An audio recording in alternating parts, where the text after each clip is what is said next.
এবারের সংগ্রাম আমাদের মুক্তির সংগ্রাম, এবারের সংগ্রাম স্বাধীনতার সংগ্রাম।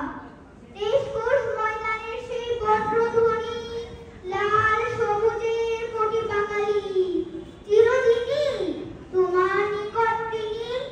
বঙ্গবন্ধু, তুমি জন্মেছিলে বলেই স্বাধীনতা, তাই এসেছে চলে, তোমার কারণে পেয়েছি এই স্বাধীনতা। করব না তাই কারো পরাধীনতা। স্বাধীনকামী বাঙালি তোমায় করেছিল বিশ্বাস, পরাধীনতার শিকড় ভেঙে লিখেছ নতুন ইতিহাস। হাজার বছরের শ্রেষ্ঠ বাঙালি অবিসংবাদিত নেতা তোমার জন্মে হয়েছ।